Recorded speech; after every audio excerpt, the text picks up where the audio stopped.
Hey everybody, welcome back to the show. Whether you're tuning in live or you're catching this later, I appreciate you being here. This is your weekly dose of some accountability, some structure to help keep us sharp, grounded, and focused. And yeah, I know we're all living in different versions of the same post-college reality, right? The jersey's been hung up, the games aren't on our calendars anymore, and no one's waiting around or blowing a whistle telling us where to be, where to go, and what to lift. But the mission for us, the mission is still alive. We're here because that competitive fire, it didn't go anywhere. We're just aiming it maybe in a new direction. So today I have 5 topics lined up that I want to discuss that I don't even think I've talked about. Certainly not from the angle in which I'm going to attack it today. And some of these topics, they're a little bit more tactical. Some of them are a little bit more psychological, but all of them are rooted in this question. And that is, how do we carry the discipline and the identity of being an athlete into a world where that identity can easily start to fade? So I want to get into it. Topic number 1, how do treat your mornings like a pregame ritual? Right? So let me start with something deceptively simple, and that is your morning, right? Do you ever think back some game mornings with this sort of kind of clarity? The rituals, your bag is packed, right? Your shoes are set out. You know what you're going to have for breakfast that morning.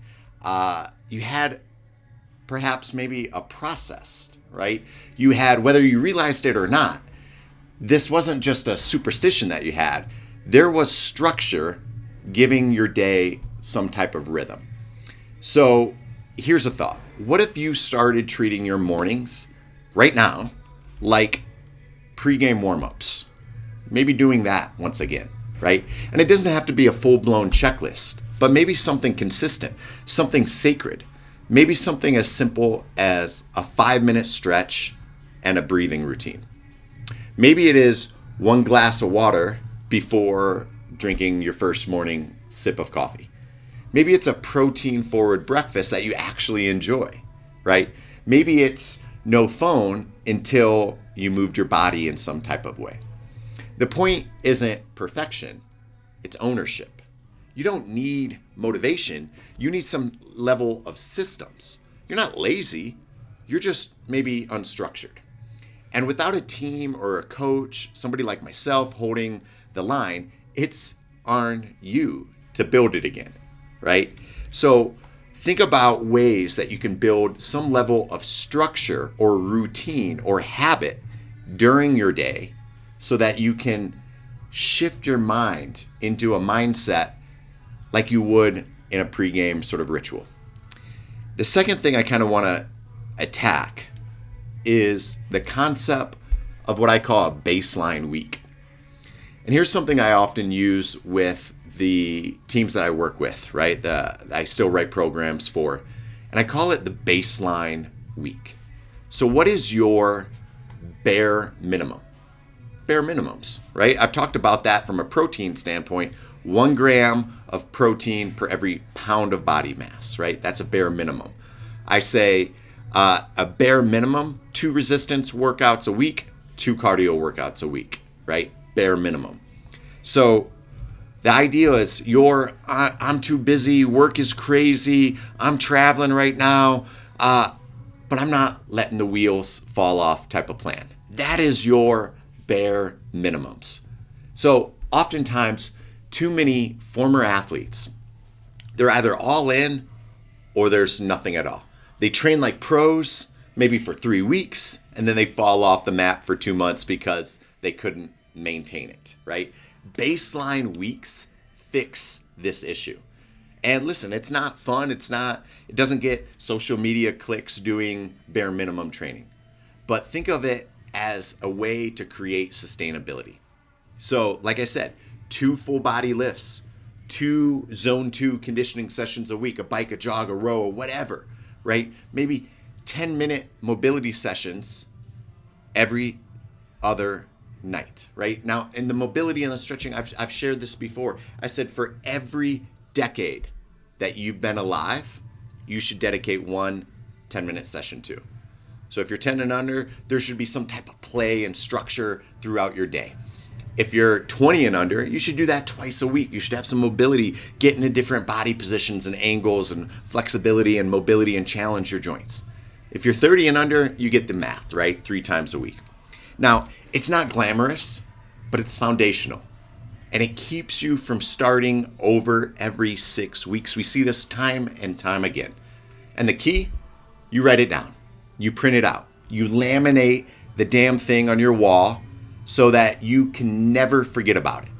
It's your fail back plan, right? When life gets a little too loud. So, what is your bare minimums? How do you establish bare minimums in your day to really maximize those sustainability weeks? So when you don't feel like training like a pro, you still have some level of training that's a thread of consistency through your week.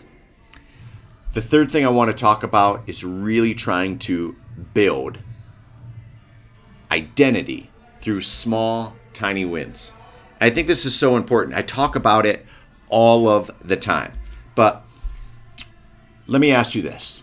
When was the last time that you actually felt like an athlete? And I mean it, like really felt like an athlete. Maybe you're participating in jiu-jitsu, maybe you're doing a 10K, maybe you're doing something else. But what I mean is, I want to know what you felt like. What did your mind feel like? What did your body feel like? Was it aligned? Was it focused? Was it confident?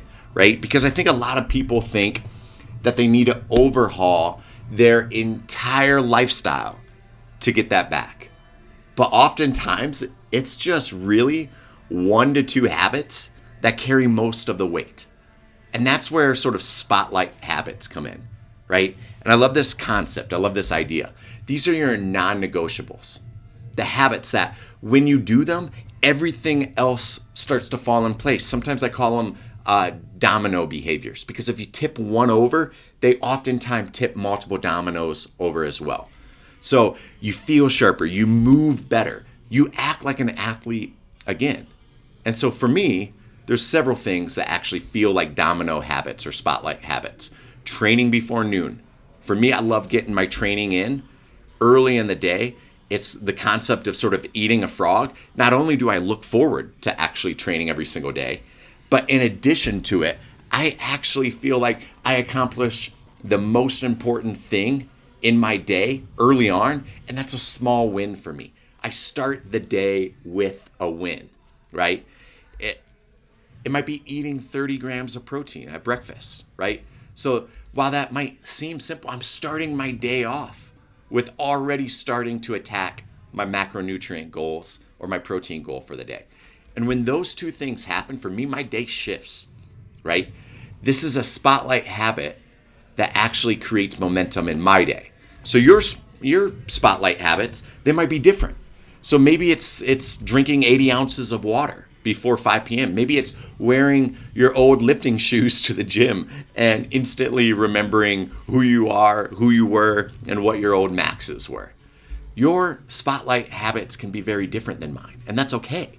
But they all continue to align us closer to that identity of you as a former athlete, right? That habit is the spark. But the real change really is the shifting of the identity that it activates, right? So think about how you can take these micro habits, something so simple that creates that domino effect of shifting your mentality back into that of which you were a former athlete. Now, I think topic 4 I want to kind of dive into a little bit is actually about building sort of what this idea of an anti-fragile mindset, right? And this is kind of controversial, perhaps, I don't know, but it is sort of self-induced micro-adversity. So here's something you might not expect from me, right? A strength coach. Actually, I if I'm being honest, I think you probably expect this, especially if you're one of my former athletes, you know kind of how I think. I think we're way too damn comfortable. We are way too damn comfortable. Now, not in the David Goggins, who's going to carry the boats, let's go run ultra marathon kind of way, right? But what I mean is this. You used to have forced adversity. You used to maybe practice in the rain. You probably had a strength coach, much like myself, that asked you or demanded of you to go through brutal lifting sessions.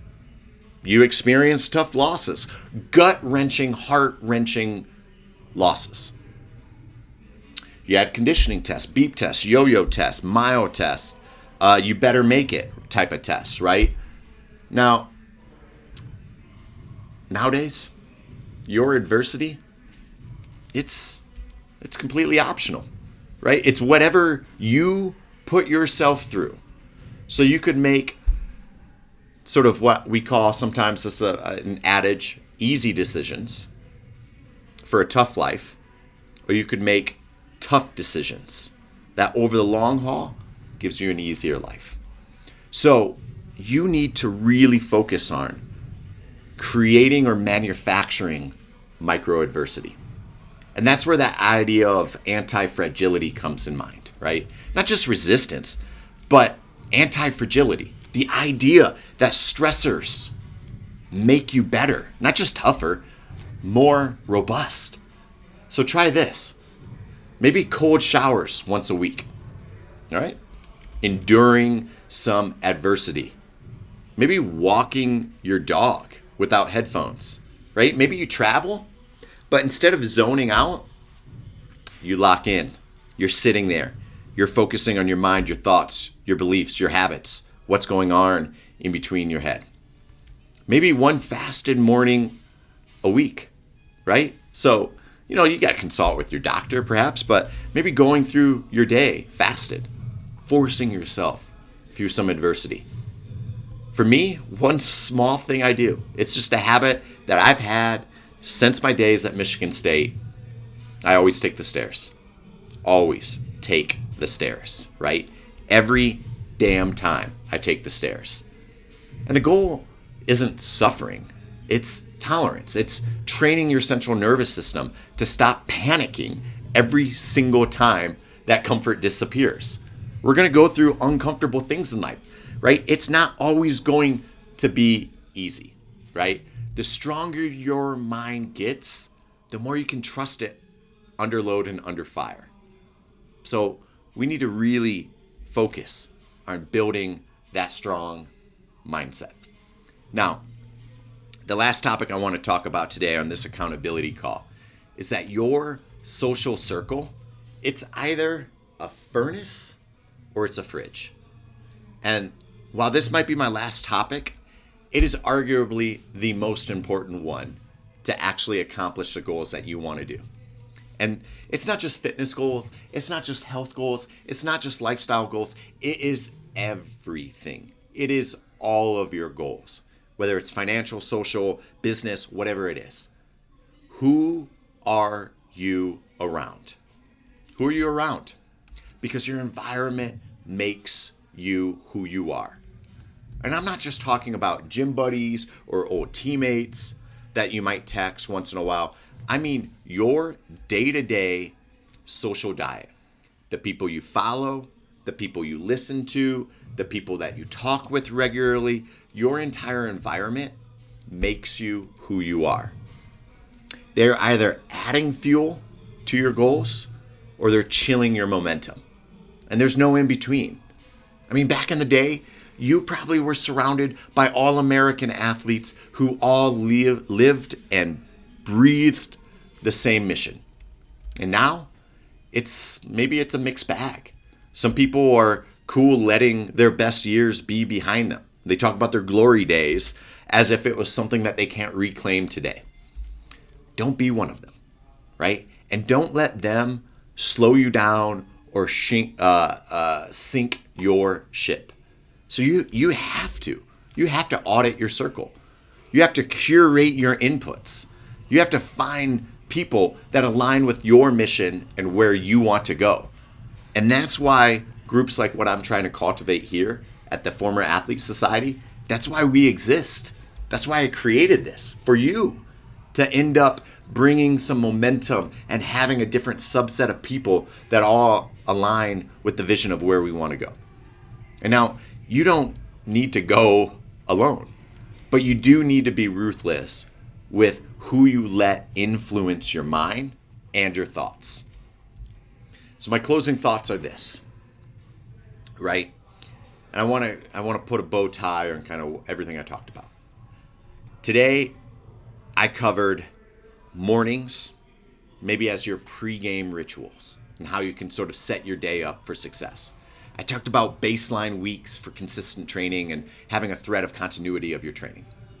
I talked about spotlight habits to reignite your identity as an athlete.